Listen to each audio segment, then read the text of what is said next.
Welcome to our webinar, PE Structural Engineering Exam Computer-Based Testing, or CBT, Transition.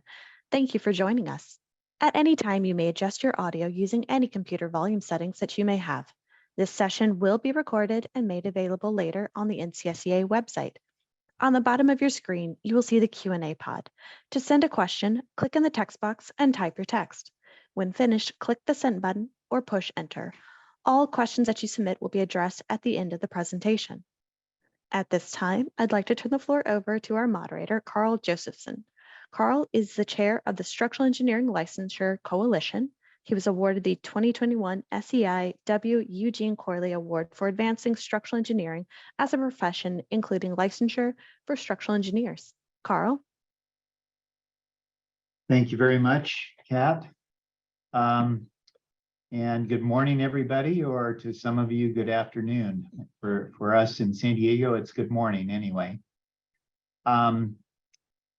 We are going to give the presentation, or I should say Jason is going to give the presentation. We're going to hold questions until the end, and then I will field questions that people have previously submitted or that are submitted as the session is going on. Just to introduce Jason, Jason is the Chief Officer of Examinations for NCEES and has been since August of 2021. Currently, Jason oversees the development and administration of the Fundamentals of Engineering, the FE exam, and also the Principle and Practice of Engineering exams, which include the SE exam.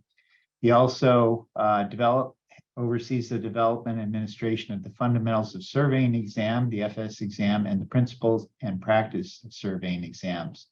All of this is for over 85,000 candidates every year. Jason, who's a native of Georgetown, South Carolina, served as the NCES Exam Development Engineer, as an NCES Exam Development Engineer for the 10 years prior, managing the development of 4 PE exams, including the structural exam.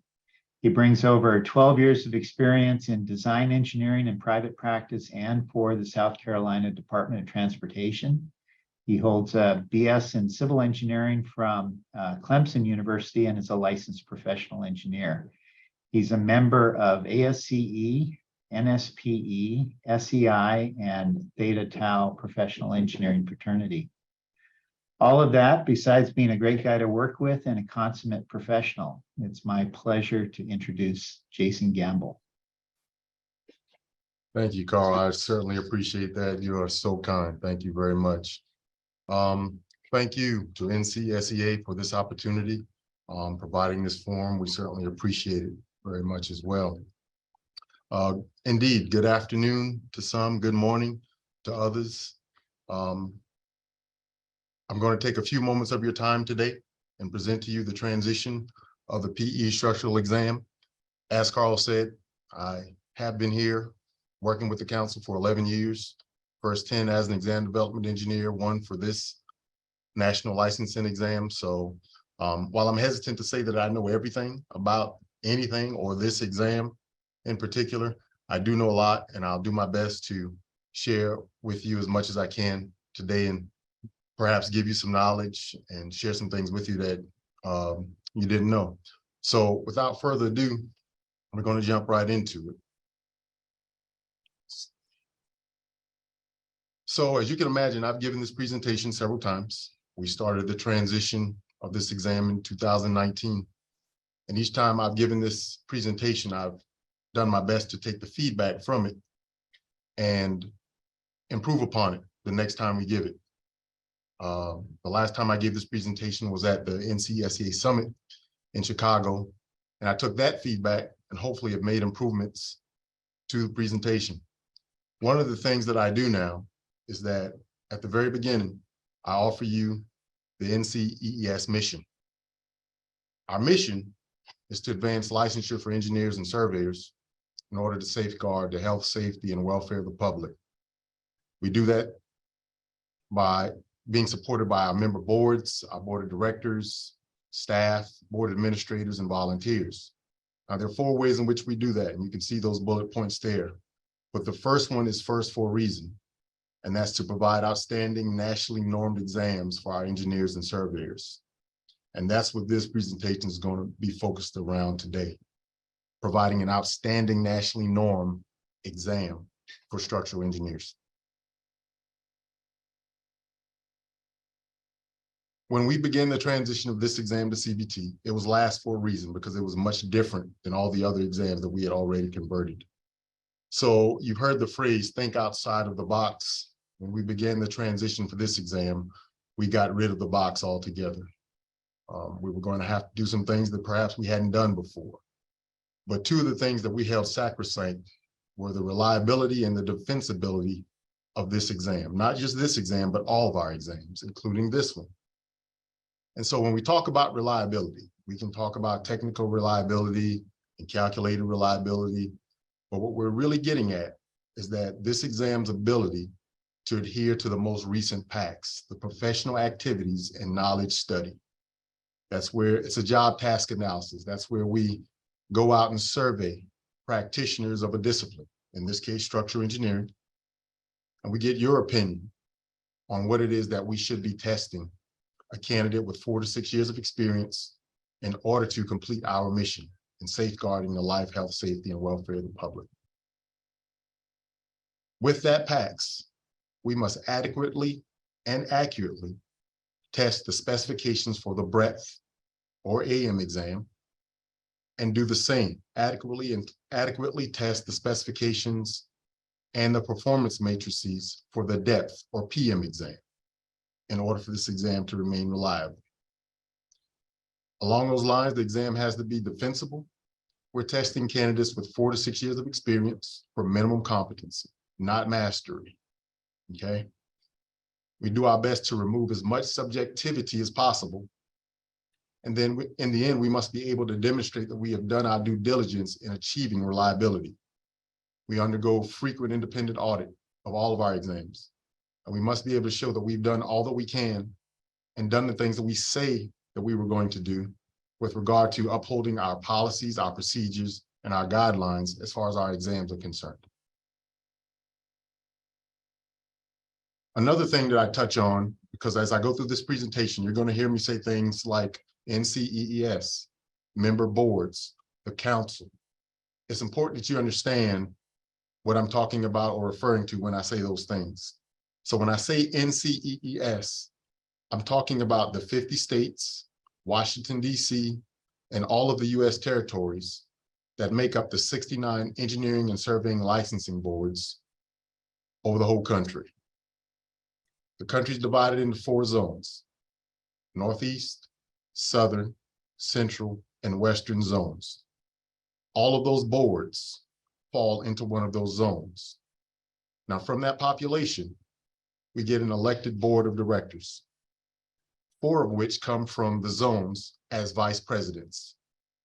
The other half are made up of our president-elect, our past president, and our treasurer.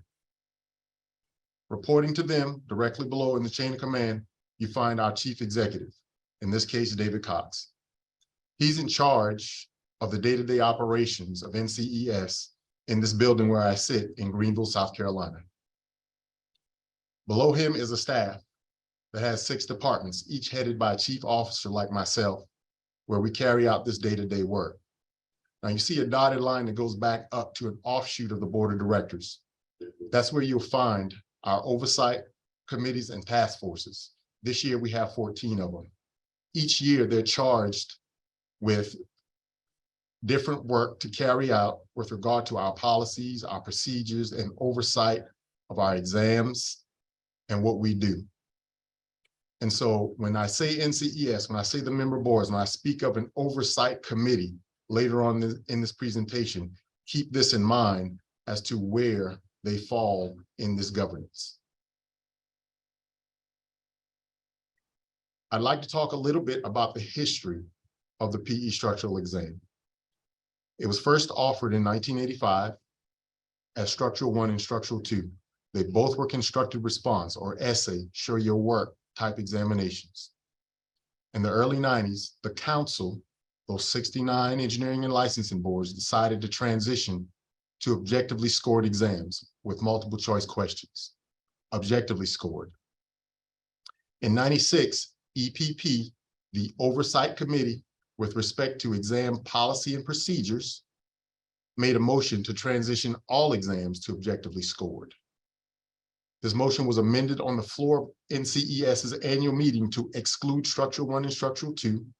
Later, amended again where Structural 1 was included in the multiple choice exams, but Structural 2 remained essay and was excluded from this. From 2007 to 2009, a structural exam task force studied the feasibility of and helped develop an exam that would be accepted by all member boards to determine competency in structural engineering, specifically the high wind and high seismic states. Until that point, many states were offering their own state-specific exam. The Structural Exam Task Force, in its recommendations to the council, suggested the following, and I'm going to quote this. The examination should be designed in such a manner that its content and format will be acceptable to all jurisdictions that license structural engineers with the use of a 16-hour structural engineering examination. A format that will help create such an examination is suggested as follows: 2 components, gravity or vertical and lateral, multiple choice questions and essay, and a path for buildings and bridge candidates. Now, in their recommendation, they did suggest, but did not require essay questions, nor did the recommendation suggest partial credit or hand grading. In April of 2011, the first 2 component PE structural exam was delivered, and that is the structural exam that you know today. Here's what it looks like. You have the structural exam and its 2 components. Each component is identical in that they both have 2 sections, an AM section that's all multiple choice questions, a PM section that's constructed response questions. The PM section has a path for buildings and bridge candidates.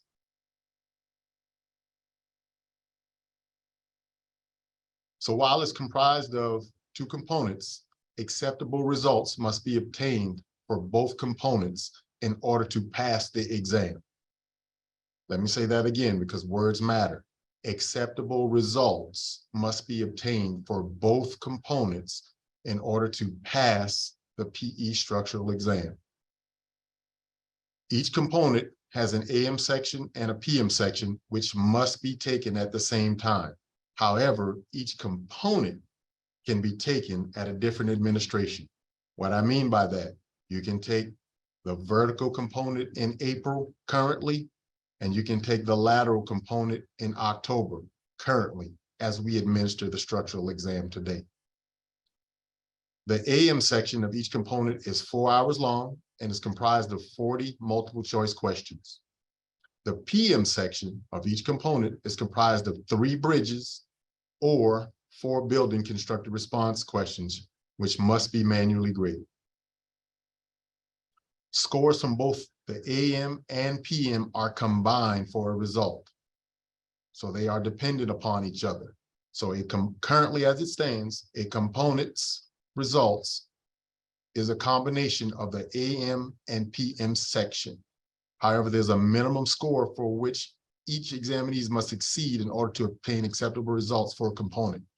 In other words, you can't just get 40 out of 40 AM questions and not get the minimum score for the PM in order to get an acceptable result for that component. There is a minimum level of performance that must be had on each section for that component. Once an acceptable result is obtained in one component, the examinee must obtain an acceptable result in the other component within 5 years. This is NCEES policy, okay? The first component result expires and then must be taken again. This is not a Jason rule. This is not a rule that we made up just for CBT, okay? Or I'm sorry, just for the structural exam. It was made up for the structural exam, but it is common that this must be done in order for you to pass the exam. You have to get acceptable results on both components within 5 years. Each component must be taken in the same depth, building or bridges. So you cannot mix the two. You don't do yourself any favor by doing that. You will not get a credential for getting an acceptable results on vertical bridges and then get an acceptable result on lateral buildings. That will not yield a credential for any state board. Currently, the exams are offered twice a year at regional locations in pencil and paper. The results take anywhere from 8 to 10 weeks.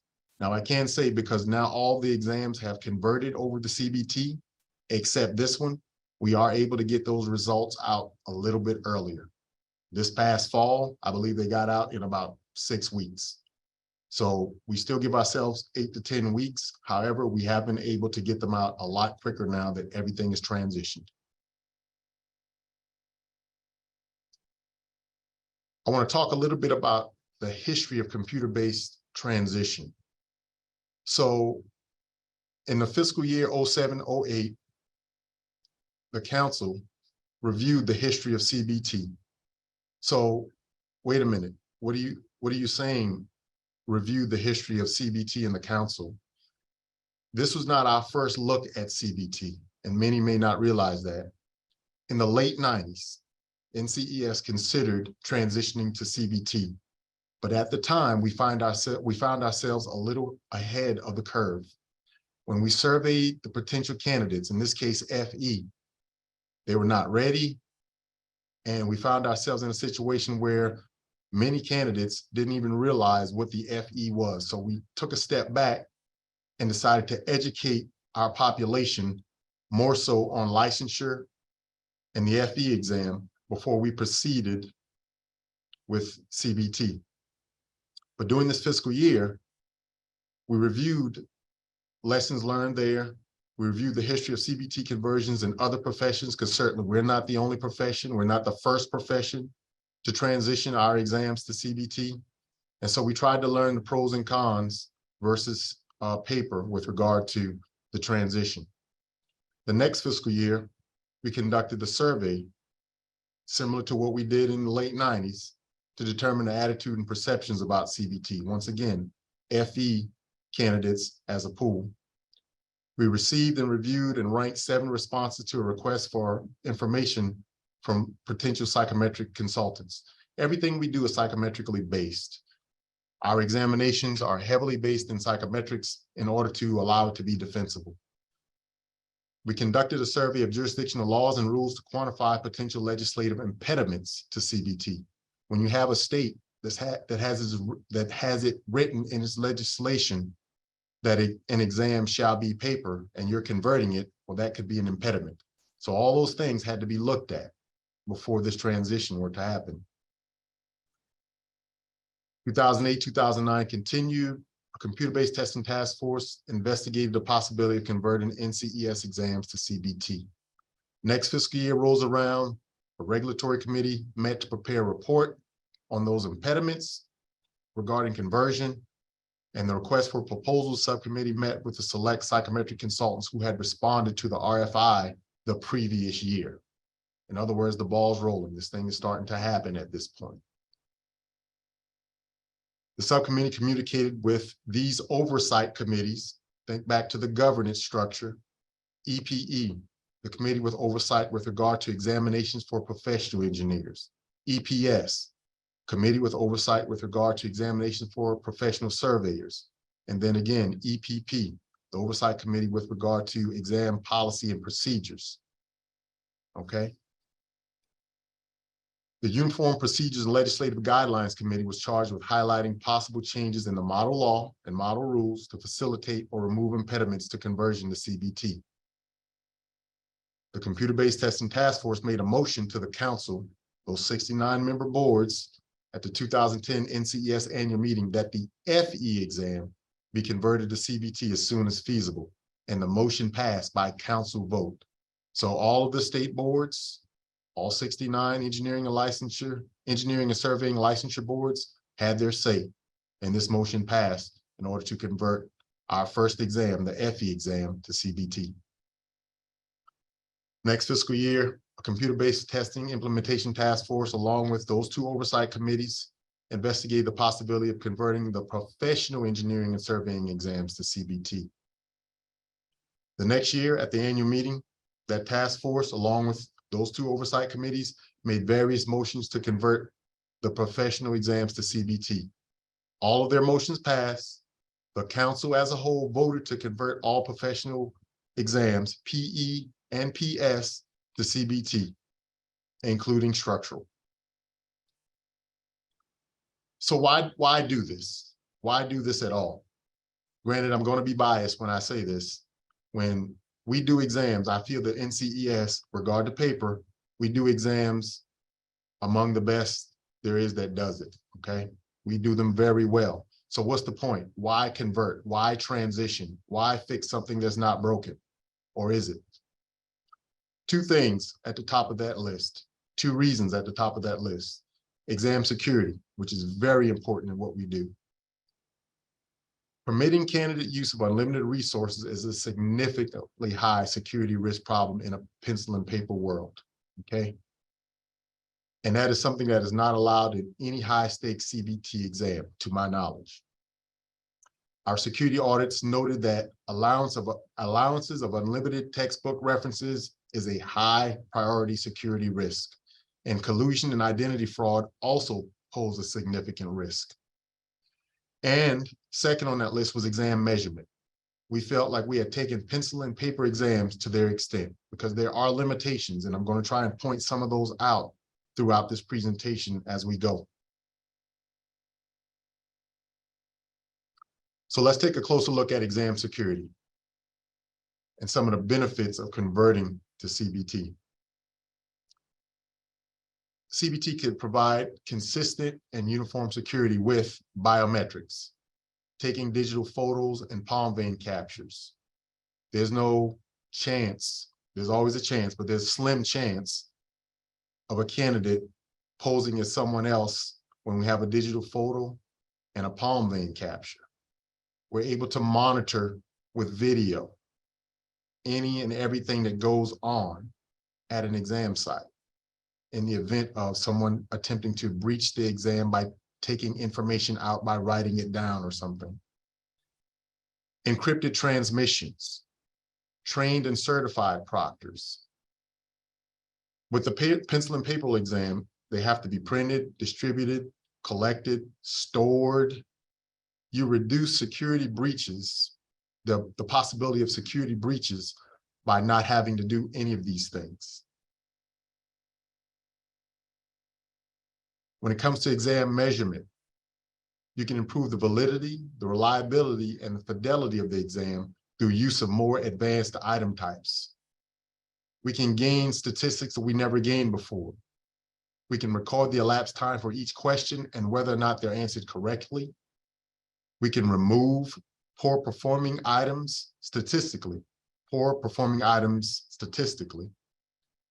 then we can provide statistics such as items skipped or items that were marked for review, giving us an idea or giving more information to our item writers, feedback to help improve our item writing, thus improving our examinations. So let's talk about why you came today, the new CBT format. And this is what it looks like. Very similar to what we have today. You still have two components. Each component is similar in that it has a breadth section that's all multiple choice and a depth section with scenarios offering all AITs, alternative item types. And we'll talk a little bit about what those are. Each depth section, once again, has a path for buildings and bridges.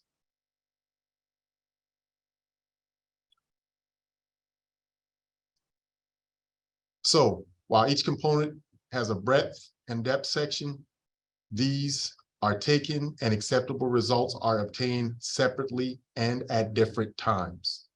All four of the sections you will be required to take can be taken at a different time and acceptable results obtained on each of them. You must obtain acceptable results on all four sections in order to pass the exam. The breadth section for each component will be 5.5 hours long, exam time, meaning the actual time you get to work on the exam items, with 45 scored questions and 10 pretest questions. Pretest questions are not scored. These will be all multiple choice questions, and they will include building and bridge knowledge, the same way it does now.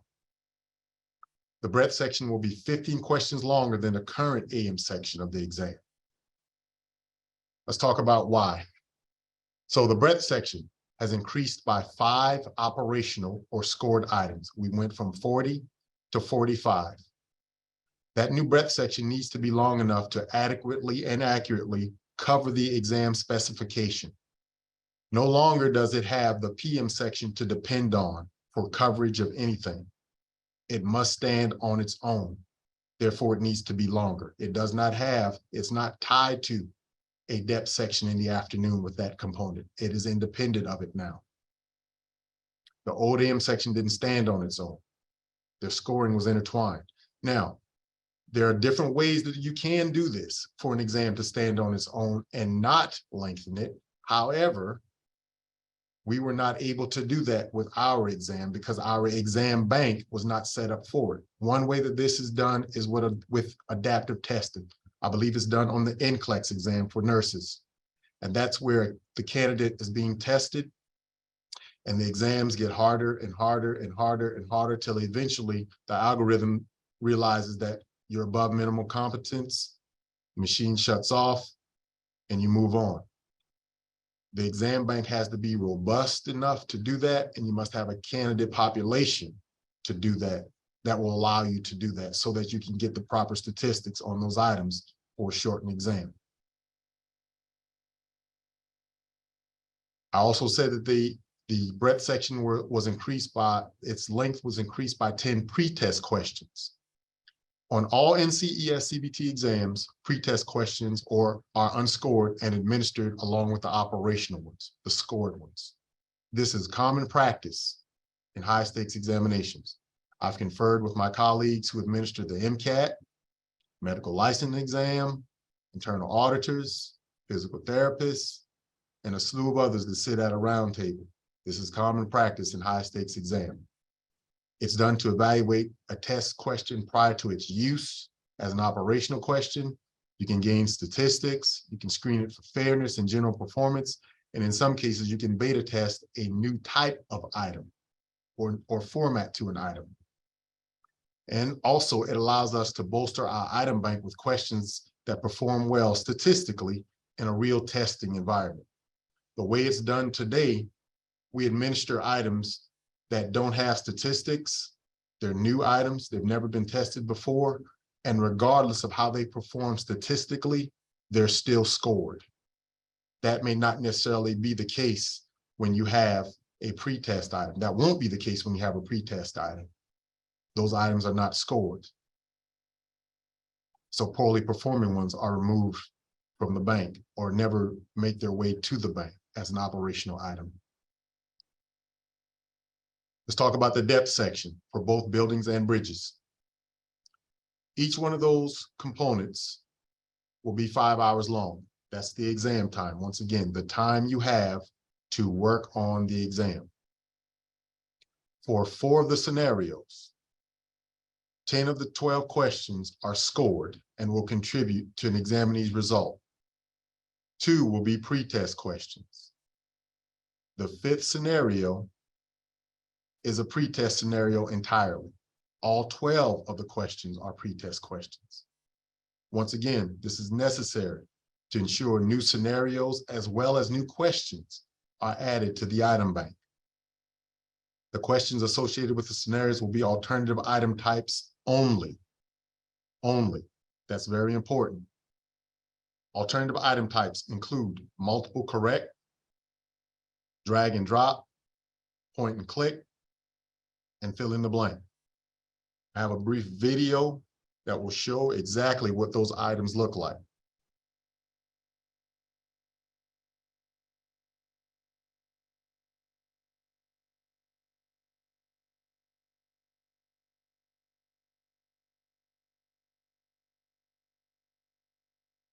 Now, I can't tell if the sound is playing. But what you have here is the references, the reference guide, and the codes and design standards on the left, along with the item and its figures. The question on its right, that's the reference handbook.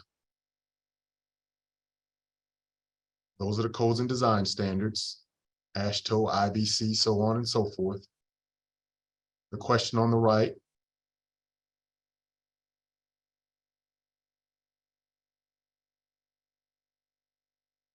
that would be an example of a fill in the blank question. That would be a multiple select, fill in the blank once again.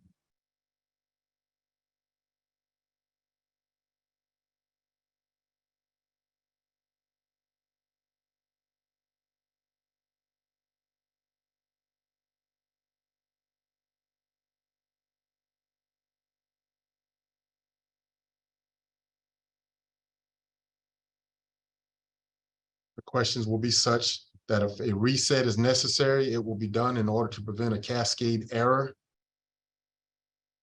Point and click. Drag and drop.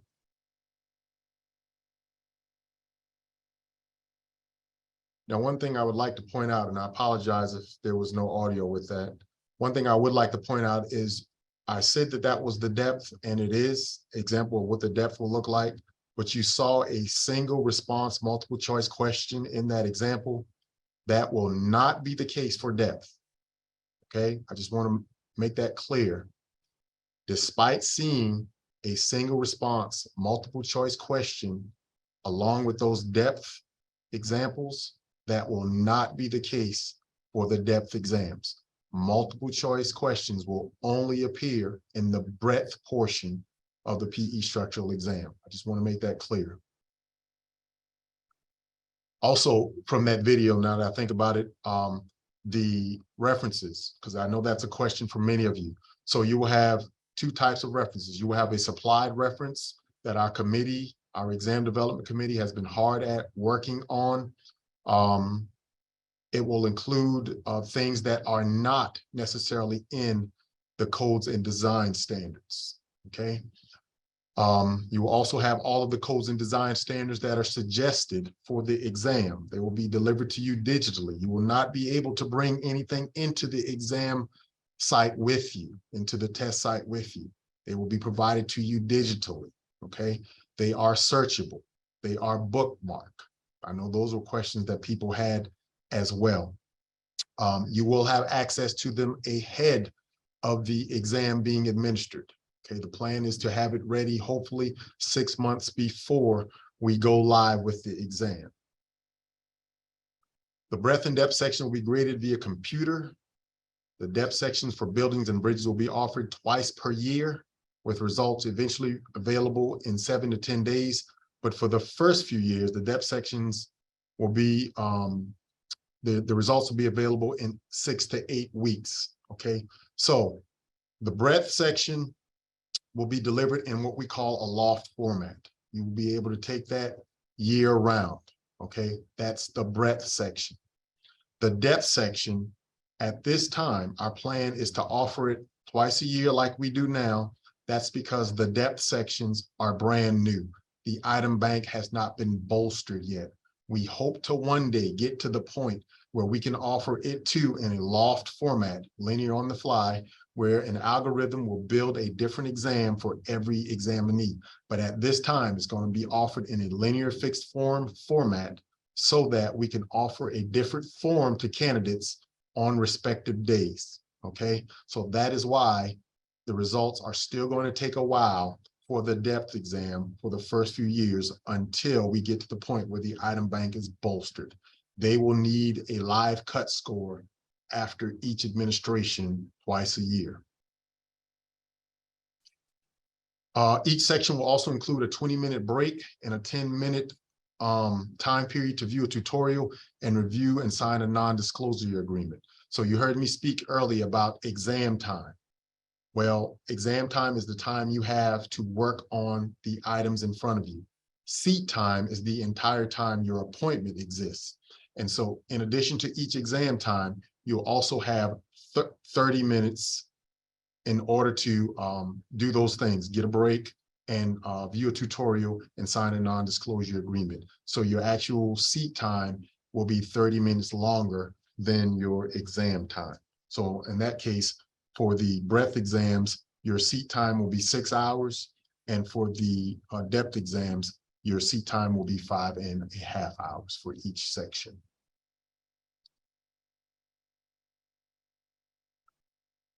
During the transition, those who have already received acceptable results on one component will only have to take and achieve acceptable results on the 2 sections for their remaining component. Examinees will only be permitted to bring approved calculators into the testing center. As I said, fully searchable codes and design standards will be deployed digitally, just like the other NCES exams. PE Civil, PE Architectural are 2 that we currently do this with, and that's the plan to do it for this exam. The Supplied Reference Handbook, okay, it too will be deployed digitally for things that are outside the scope of codes and design standards. Now, let me say here, I don't want to give you the impression that it's going to contain everything in the kitchen sink. As a matter of fact, I'm telling you, it's not going to contain everything. And what I mean by that is our SMEs are going to make the determination based on their item writing, what a candidate who wants to practice structural engineering with 4 to 6 years of experience needs to know. And if our SMEs deem that a candidate with 4 to 6 years of experience should know that 1,000 pounds is a kip, then you may not find, perhaps you will not find that conversion in a Supplied Reference Handbook. If they feel like you should know that 12 inches are in a foot, then don't be surprised if you don't find that conversion in a handbook. There is a certain level of knowledge you are expected to learn. So don't think that the handbook will include everything, because it may not, if it's deemed something that a candidate with 4 to 6 years of experience should know. The exam cost per section will be $350, okay? That's a change from what it is currently. I understand that. It's more in line with what the $350 per section amounts to $1,400 for the total exam, and that's more in line with what many other exams that offer licensing credentials are currently doing at this time. The truth is, the honest truth is, it costs more to do CBT. It does. And so the exams were looked at by our finance committee. Once again, another committee that's a part of the council, NCES, and it was determined that a fair cost for this exam, a fair fee for this exam would be $350. And I must also say that every time we administer this exam, we do so at a loss, okay? So while we administer it at $350 per section, it costs us more than that to develop this exam. CBT is expensive. Starting to get to the end, have a few more slides, but just want to start wrapping this up and give you a summary. So when you look at the 2 exams, what we have currently and what we're going to go to, both have components, 2 components, vertical and lateral.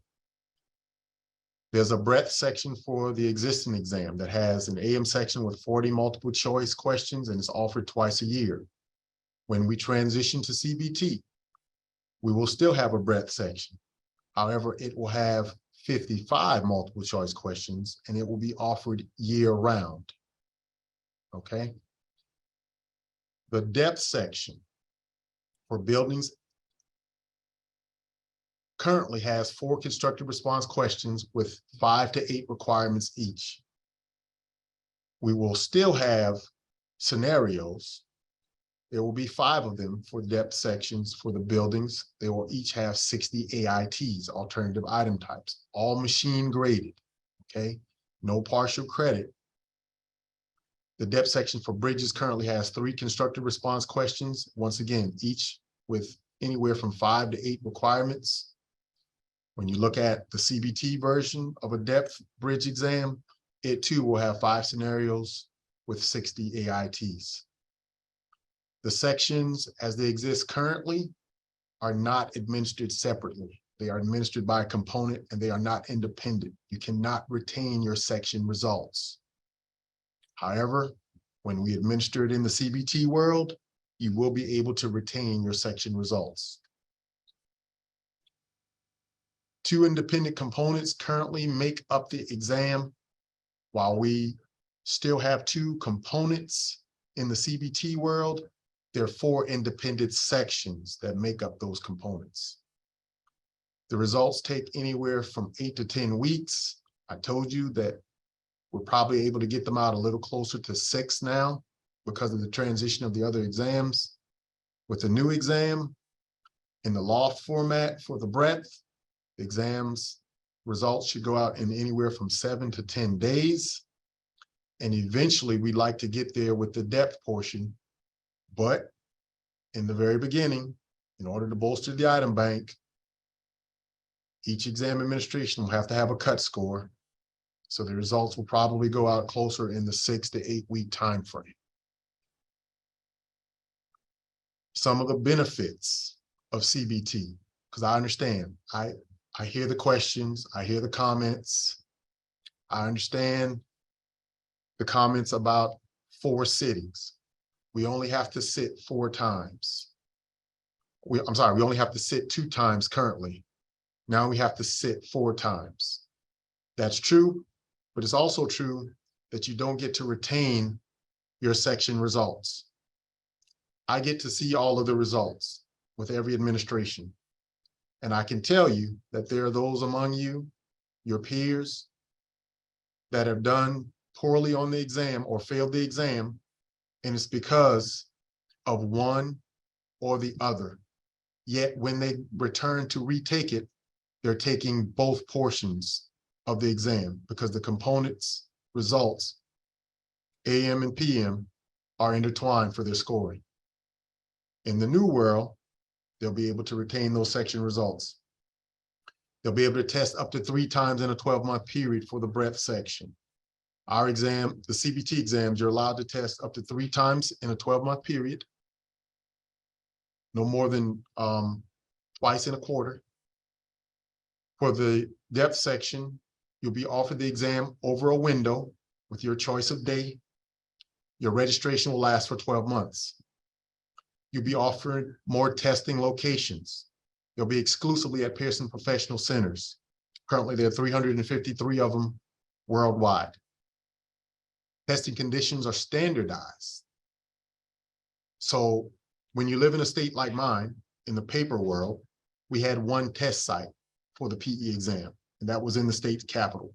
So it didn't matter which corner of the state, thankfully it's a small state, but it didn't matter which corner of the state you come from, everyone's going to the center at the state capitol in order to take the exam. That's not the case in the CBT world. Wherever you can find a seat, get an appointment at a Pearson Professional Center, you'll be able to register and sign up for your exam after approval from your state board. When I say testing conditions are standardized, no longer is this group taking it in a Hejaz temple and this group taking it in an airplane hangar. Pearson Professional Centers are standardized, same monitor, same 24-inch monitor, same desk, everything's the same. So there's no differences in the testing conditions, they're more standardized. We talked about the quicker results release. Hopefully one day we'll be able to do the same for the depth sections. The improved diagnostics. People who have not been successful on exam, we've heard you. It doesn't give you the feedback you're seeking for the depth portion currently, or the PM section, however you want to call it. It doesn't give you the feedback that you're seeking when it just says improvement required or unacceptable. You're asking for more. We're going to attempt to provide you more feedback in your depth section diagnostics. And once again, I can't speak to enough the retention of those acceptable section results. It makes a difference.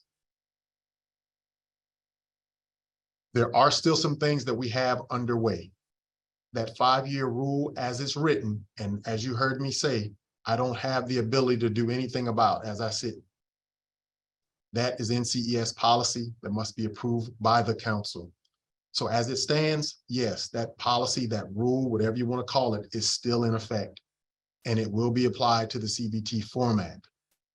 Okay. So that still has to be worked out. But as it's written currently, it was not written for an exam administered in sections. It was written for an exam that was administered in components. The committee that has oversight of our policies and procedures is currently looking at that. Change will come. In what form, I don't know, but they are working on that. The depth section offered in window lengths, that's not as easy as it sounds. Just separate them. Just give it to me over a couple of days, 3 days, 5 days, whatever the case may be. It becomes a security thing for us. Then it becomes a load balancing thing, okay? So we can't offer one form of a depth section over many days. That's a security risk. We're not blind, we're not deaf, people talk. So we can't do that, it's a security risk. And then when you talk about load balancing, if we have 500 candidates and we're offering the window over 2 days, well, what happens when 499 show up for day one or sign up for day one and only one signs up for day two? That's an issue. How do you do something with that, with a sample set of one statistically and psychometrically? So load balancing is another thing that has to be worked out. So the depth section window lengths is something else that we're working on. And then, as I said, the reporting of the results and diagnostics for the depth section. We want to try and make improvements there. The supplied reference handbook, that standalone reference that's in addition to the codes and design standards that will be deployed with the exam. That must be completed. The exam development committee is hard at work trying to get that done for the exam launch. And then an update to the PE structural sample exam, the NCES PE structural sample exam. As you know, we offer sample exam materials, study materials, whatever you want to call them. The structural exam is no different. However, it must be updated to reflect the CBT exam. It does not currently, and it needs to. So that is also underway. There are other things, but I just thought I would hit a few of them with these bullet points.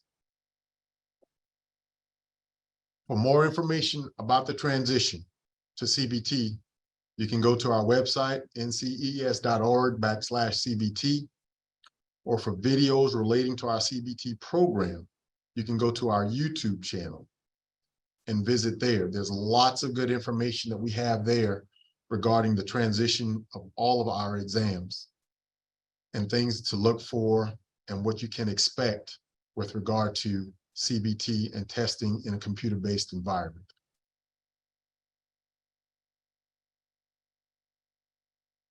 That is my time. I hope that I was able to answer many of your questions, but that's why Carl and I are still here. So if we have any questions and comments at this time, we'll field them. Thanks, Jason. With 1,400 people in attendance and a lot of people with questions, yes, we have a few questions to go over. Some of these questions I think you covered. Okay. Some people need a little bit of clarification, and so Okay. I'll go through these as best we can. Okay. So first of all, there's a question about is this test going to be available outside the United States? Currently, the structural exam is offered in North America. That would be the US and Canada.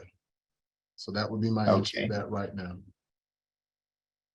I'm speaking strictly about the PE structural exam, Carl. Okay. And again, to clarify, the PE structural exam is different than the civil structural. Yes. The civil exam with the structural component. Yes, the name of that exam is the PE civil structural exam. So that's the distinction. Yeah. We're talking about the PE structural exam, and then there's also the PE civil structural exam, two different exams. Another question that came up is, what are the codes and standards that are going to be used, and are these going to change with the new exam? It's a good question. The codes and design standards are on our website, attached to the backside of the specifications. They will not change for the transition. The plan is to keep and stick with the codes and design standards that we currently have into the transition.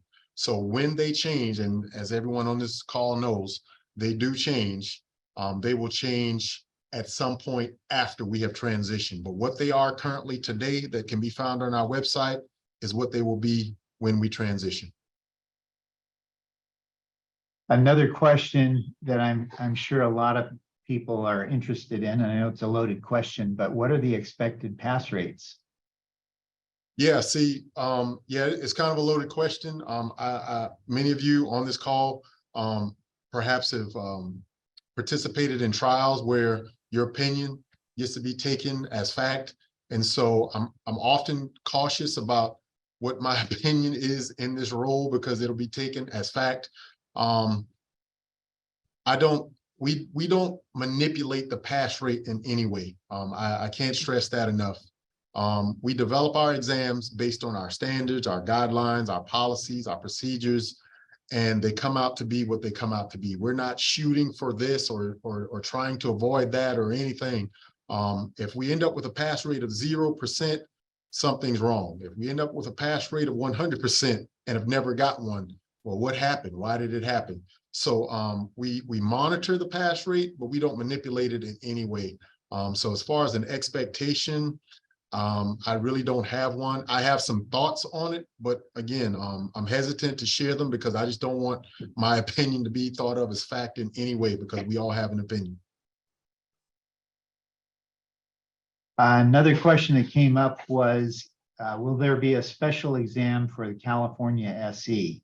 And I guess I can say that there is no, it's not anticipated that there's going to be a separate exam for the California SE. California uses the same national NCES SE exam that everybody else uses.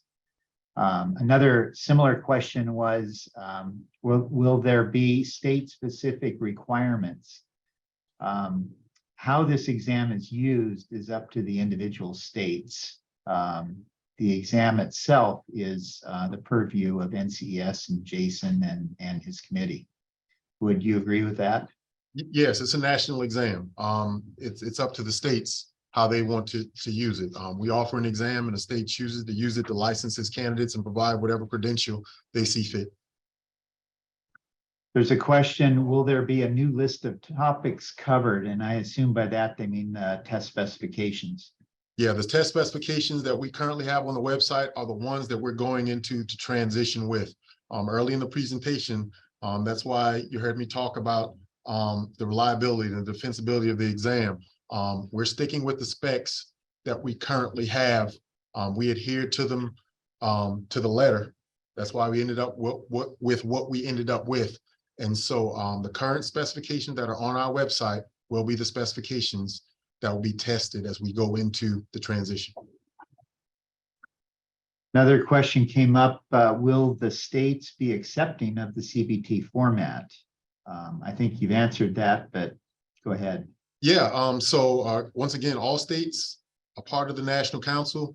To my knowledge, none of them have defected and said that they would not. But once again, it's always a state's decision. There is no national license. Each state can decide for themselves whether or not they're going to accept whatever for whatever credential, whatever exam for whatever credential.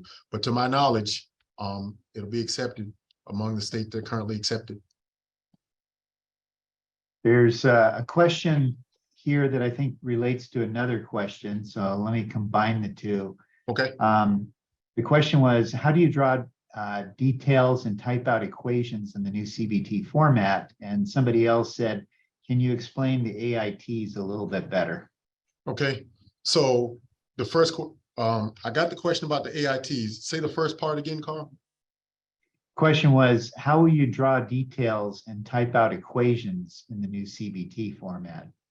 Yeah, so with regard to any type of typing or whatever the case may be, you'll be able to, as far as I can tell, there's no need for typing of equations or anything like that with regard to your candidate response.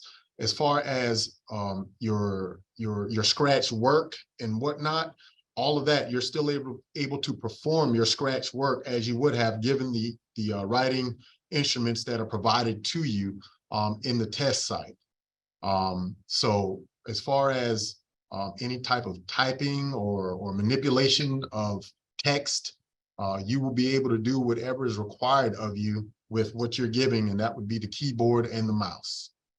Now, the second part, as far as AITs, the ones that we use in our arsenal, and there's several types of AITs, okay? These are just the ones we're going to use for now, because we reserve the right to change. These are the ones we're going to use for our exam. And I apologize that that video didn't work, that video didn't work any better than it did. But there are four. So the first one I would say is point and click. Is where you highlight a spot on a graph, a chart, a figure, and you have to select what area on that chart is your answer. So like a protected zone or something, okay? The deal with that is if there are many areas that are the answer, then there is no partial credit. So let's say there are 3 areas that have to be clicked on or highlighted or selected. 2 won't do and 4 is too many. There is no partial credit. You have to get the 3 areas that we're looking for. So that's point and click. There's drag and drop. In the video, you saw a retaining wall with different spacing for rebar, and you have to get the spacing in the right area. Okay, we do this now on the exam. It's in the form of, in the requirement, we ask you to draw the retaining wall and provide us a detailed cross-section of the retaining wall. In the CBT world, we provide you the cross-section and we're asking you about the spacing. But once again, if there are 10 areas where you have to put the spacing in, 9 won't get it, 11's too many, you have to get them all correct. There is no partial credit. That's the second type. The third type would be fill in the blank. Okay, so that's where there are no options. Okay, it is just fill in the blank. What is the thickness for this what is the wall thickness for this HSS 6x6? You know, it is what it is. It's going to be whatever your answer is. There are no selections to be made. You have to type it in. And then the final one is a multiple select, where it's similar to a multiple choice question, but it doesn't have just one answer. There are several. So if there are 6 that apply, you have to get all 6 that apply. There is no partial credit. So those are the types of alternative item types that we use in our arsenal. There are several that others use that include those and other types. But for right now, those are ones that we use.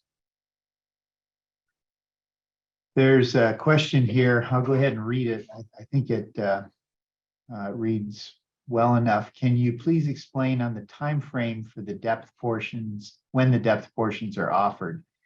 Can the vertical and lateral depth be taken during the same test window? Can the breadth and depth sections be taken during the same window? Can we take all 4 sections in the same window? The 3 tests within a 12-month period, does that apply to all the 4 sections, or does that only apply to the breadth section where you take it 3 times in a 12-month period? Yeah, so what that means is for the loft exam, okay, because remember, as I said, only the breadth section is a loft exam. That's the one that's offered year round.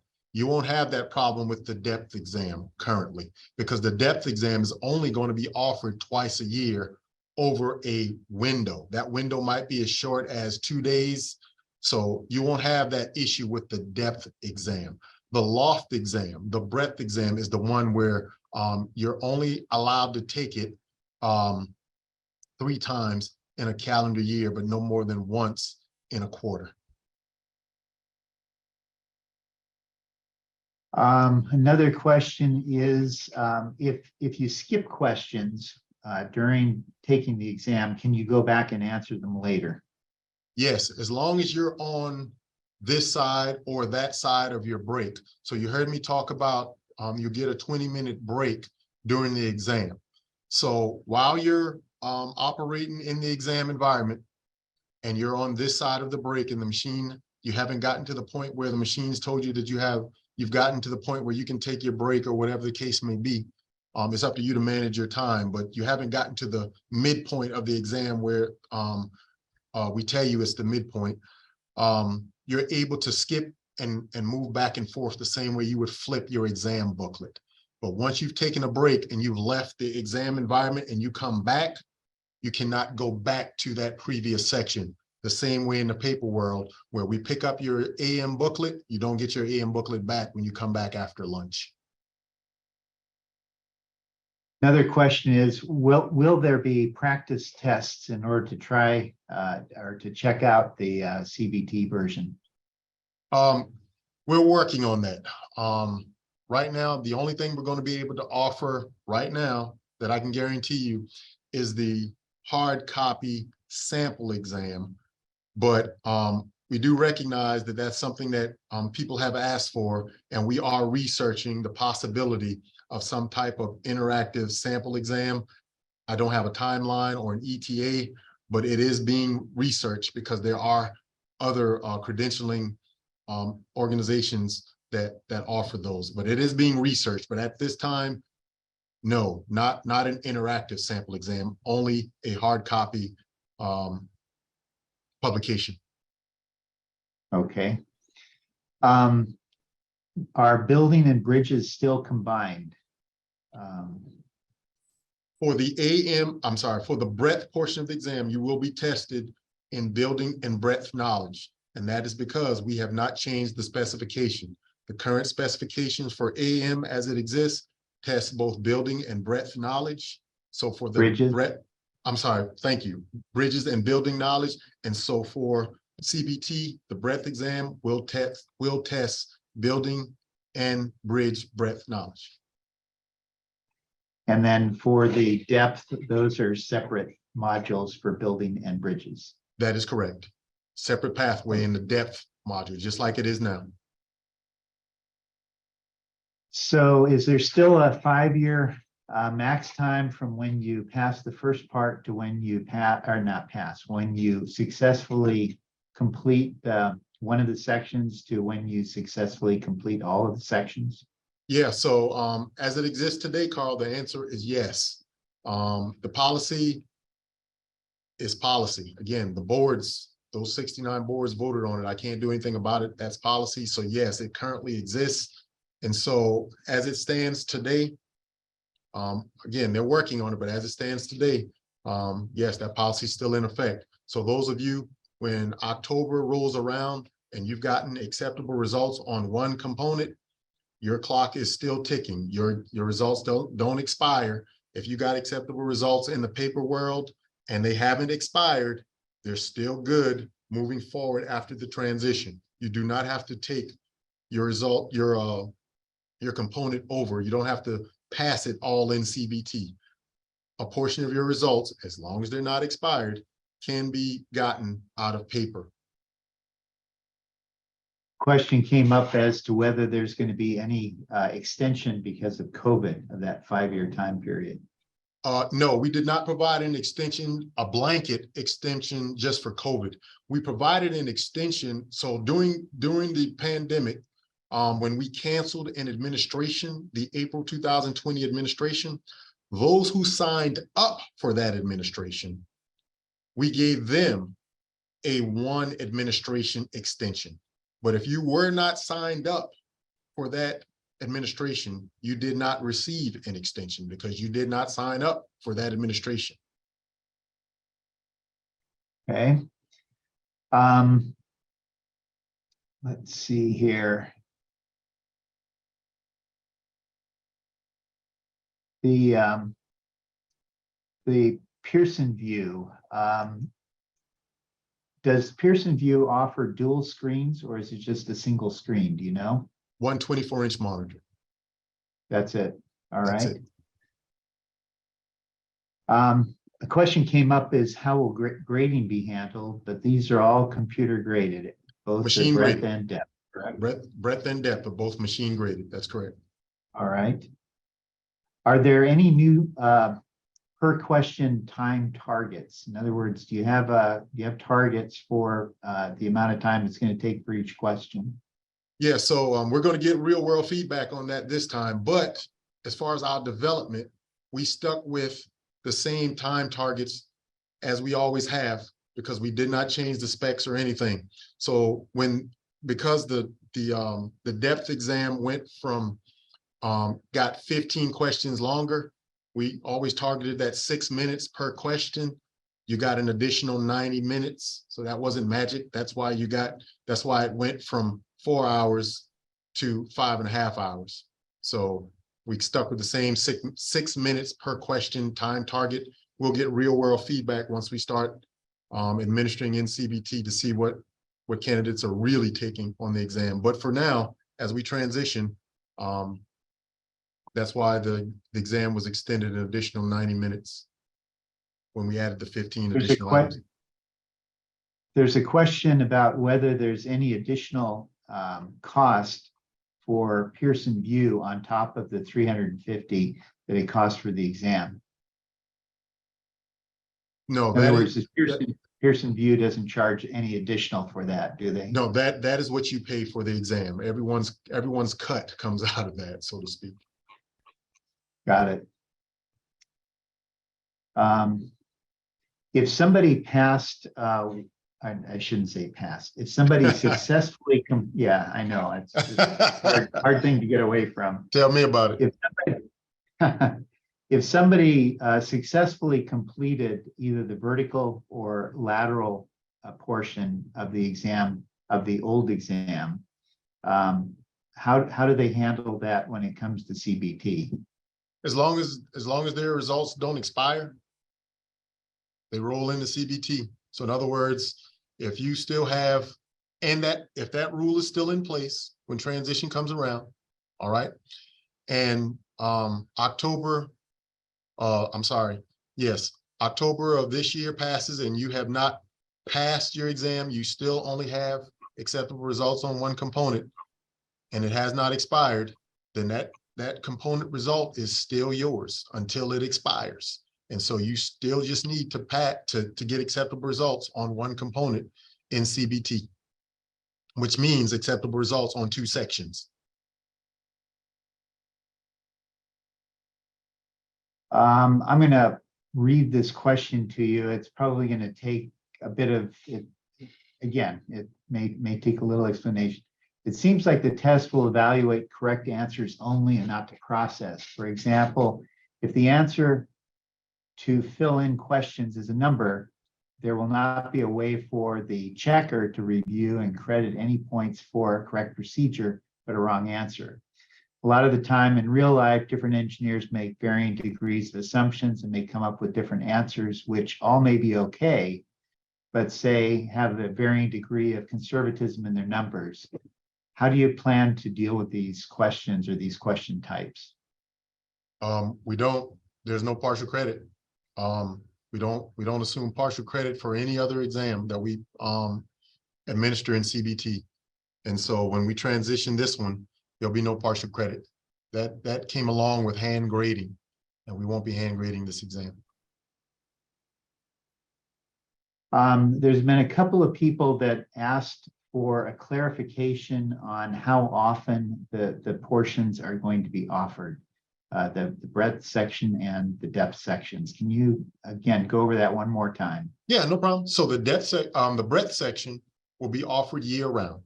It will be up to a candidate to select their appointment, okay? They can select up to 3 appointments in a calendar year, but never more than once a quarter.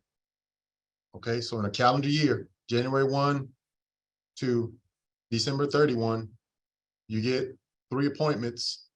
You can select them whenever you want, but never 2 in the same 3-month period, okay?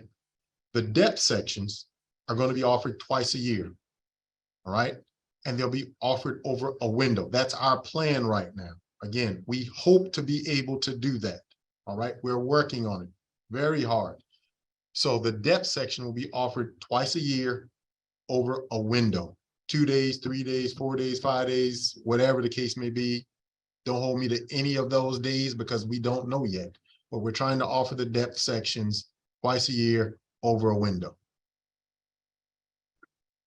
I know that you're talking about this going into effect in 2024. Do you have any idea yet when in 2024 this is going to take place? Not yet. We were literally talking about those dates yesterday. And the reason is I'm not dodging the question. So when we're administering in test centers now, NCES doesn't have any test centers. We administer exclusively at Pearson VUE test centers. There are partners in this. And so what you have to do is make sure that you have enough capacity. So we're working with their capacity team, trying to figure out the best time as far as these depth sections.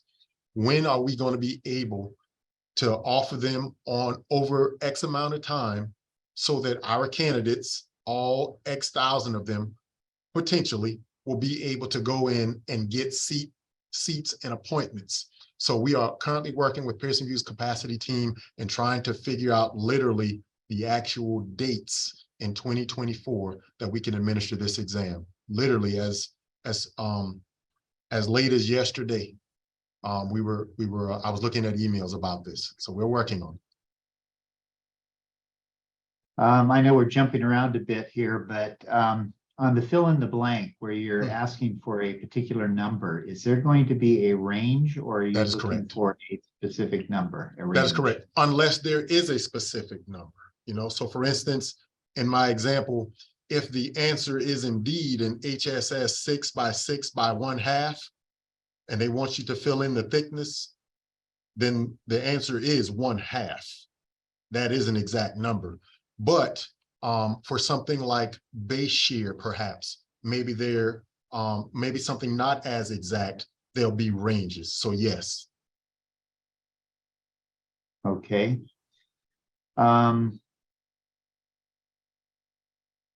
Let's see here. I guess this is really more a question for Kat, and I think that she did say that a copy of this video is going to be available after this is over. And I think she also said that a handout that you provided, Jason, will be available. Several people have asked about that. Yes, I believe that's what she said. All right. And I think you've answered this. There's a question, is there a percentage of correct answers required for a pass? There is a cut score for each section. I don't really want to get into percentages and what we do with regard to scoring and our scoring plan, but I can tell you that there is a cut score for each section.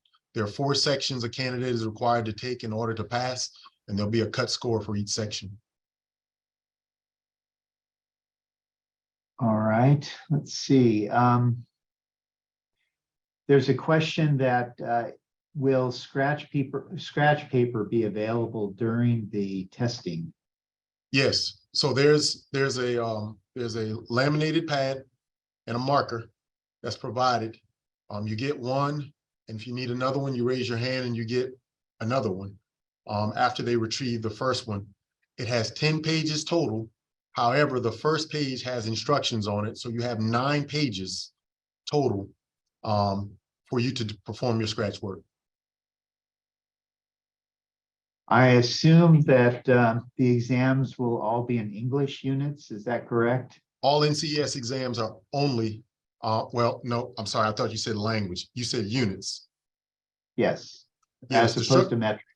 Yes, the structural exam is offered only in English units. We do have some exams that do both. We do have some that do metric, but the structural exam, which is what we're talking about today, is English units. Yes, I'm sorry. I thought you said English language. There are some questions about the pretest questions. So one of the questions is, how will the pretest questions affect time management? Are pretest questions clearly identified? It seems like the examinee could be hamstrung answering non-scored questions, which prevent them from being successful in the scored sections. No, pretest questions are not easily identified, will not be easily identified. There's no magic to them. They're not harder or easier. They are exam questions, just like the others. So they won't be identifiable. We accounted for this by giving you extra time. We put 10 pretest questions on the breath exam. And so we gave you an extra hour for exam time on the breath exam. So that's how we accounted for the delivery of pretest items. There's a question about whether the Pearson View facilities are open on the weekends, or are they only open Monday through Friday, if you know. To my knowledge, it's Monday through Friday. All right.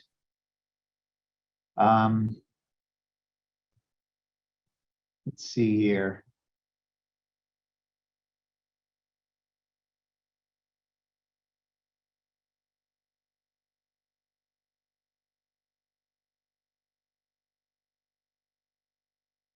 See, we're moving toward the, it says, are we moving toward having the PE structural as the only structural exam, or are you thinking of canceling the PE civil structural in the near future? Yeah, see, that's not a NCES in this building question. Right. That's not up to anyone in this building. The states decide what they need for what they want for their candidates and their credentialing, and we provide an exam.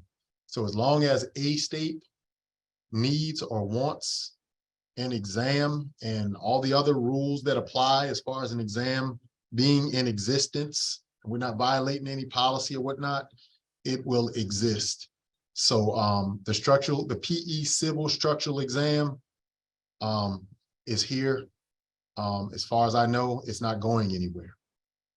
But again, that's not a decision for me. All right.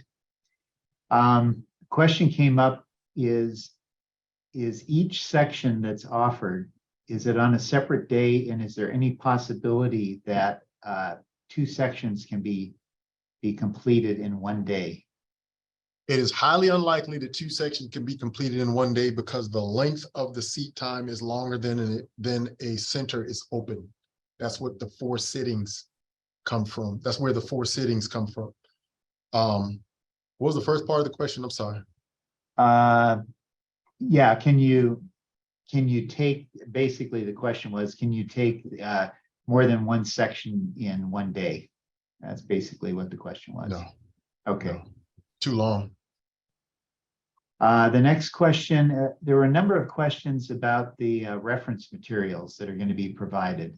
How soon will those be available? I think you said 6 months prior to the exam being offered. Is that correct? That's the goal. And is that going to be available in PDF form? Yes. I don't have my publications hat on right now, Carl. Okay. I want to say I think you're able to purchase those as a PDF or a hard copy. We're talking about the sample exams, correct? Not the supplied reference handbook. No, I'm talking about supplied reference handbook. Oh, I'm sorry. Yes, that is a PDF. That is available. That will be available 6 months ahead of time.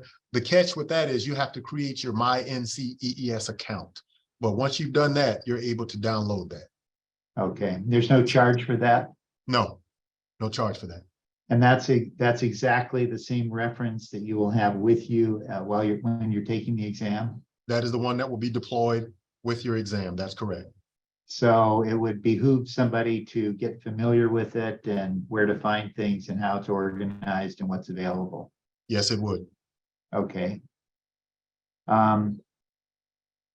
I know you said that the PE structural is only going to be offered in North America. Are you considering offering it outside of the United States at some point in the future? Yeah, that's not a consideration for well, that's not for me to answer. I mean, that question is bigger than me, so I'm not above your pay grade. Yeah, I'm not sure about that one.